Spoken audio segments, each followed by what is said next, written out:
when seeing is very powerful. When somebody sees clearly and you're with them, you know, by osmosis, you can feel that there's a calmness here. There's an energy that you cannot bite into it, but it's there, it's present, and it's very beautiful.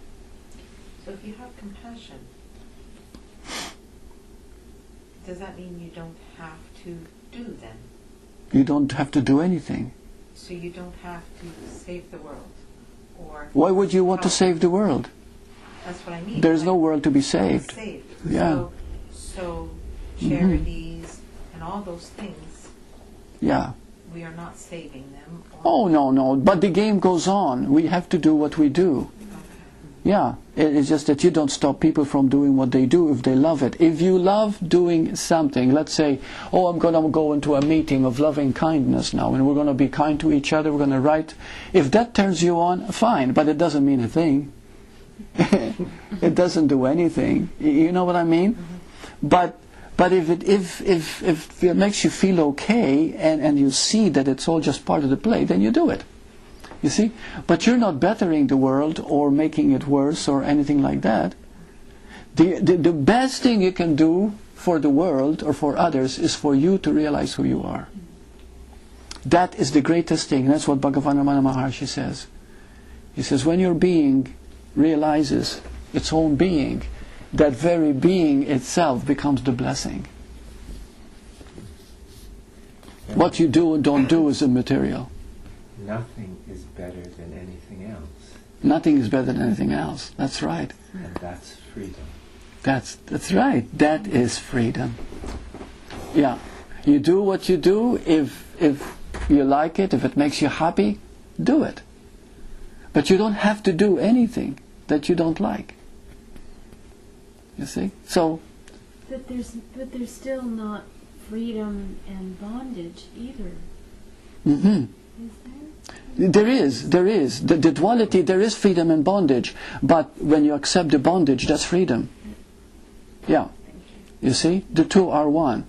So if there is bondage in your freedom, and you says, oh, I want freedom, but then there is bondage there, okay, because other people are suffering and I don't like it, then you're not free.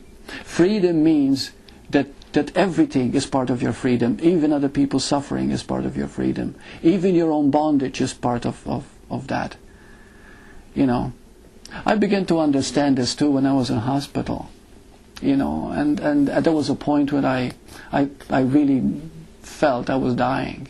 You know, the body was couldn't, but there was total acceptance. But I didn't do it.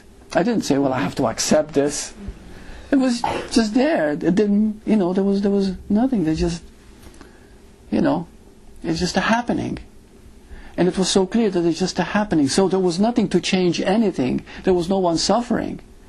There was no one, anything happening. It's just what is. You see? So that's freedom.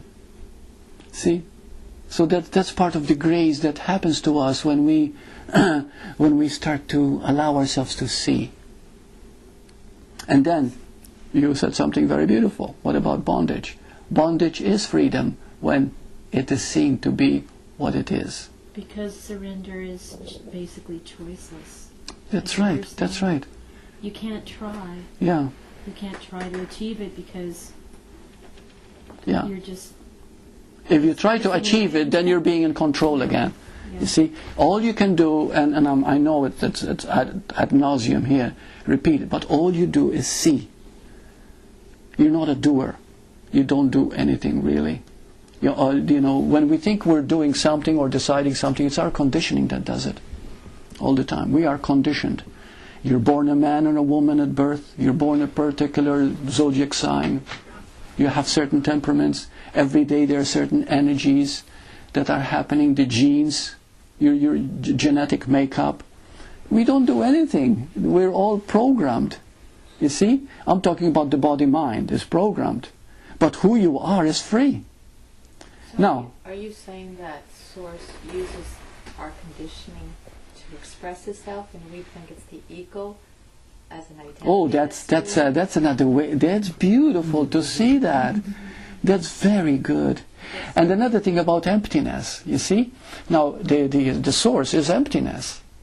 But what happens? The ego says, I feel so empty, I feel so lonely. But what if you get in touch with that loneliness and emptiness?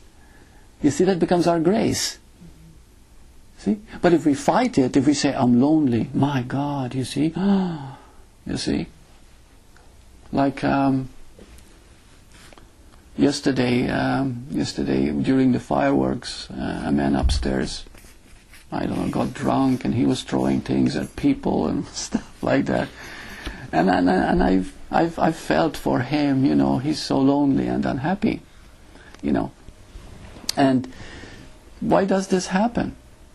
Because he's fighting and struggling against something. So he drinks in order to forget his loneliness. You see? But it doesn't happen. You can never forget something that you're avoiding. But when you get in touch with it, you'll find that the loneliness you're fighting is the very love in you, the very Holy Spirit in you. You see? So it is the fullness in you. Does he have a choice of when he actually sees? There is a choice. It's seeing. Or is it done by grace? Yeah. Yeah, when you you see, this is very delicate here, but you do have a choice to see or not to see. Yes. So it's not like some Yeah. are given that portal and it's there, and others have to just keep reading books until they get it.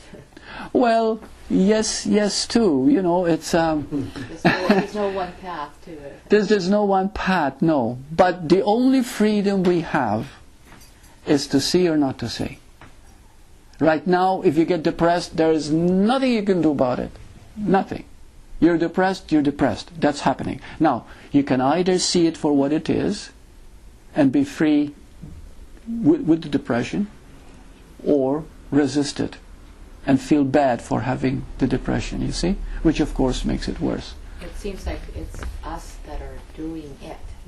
So that's why we're trying to change it, because we think we've created it. Because we think we are the doers, right? We think we are doing it. Yes.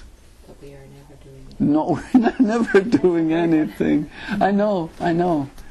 But it's so freeing when you realize it. And this is why I said, what do you know for certain? You know, beyond any doubt, whatever. And as you work with that and find out that you don't know anything, then everything begins to drop. Even the doing begins to drop. Everything begins to drop. You see? That is the whole point.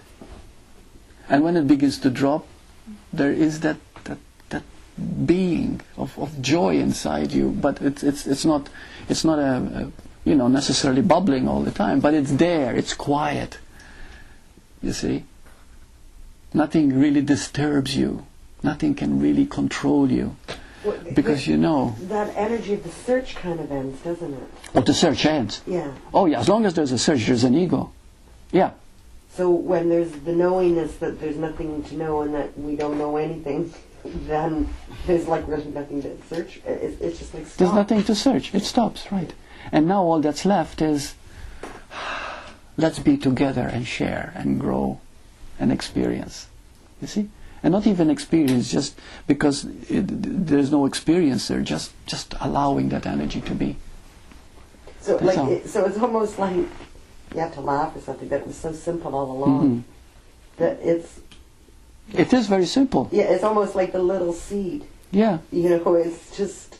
Yeah. You know, the ego tried to make it something. Make it something. Take a seed, any seed, and open it up, and you'll find there's nothing there. Yet that seed is capable of creating a gigantic oak tree. You see, it's creating flowers, it's creating a living something. But what gave it that power? Where is it?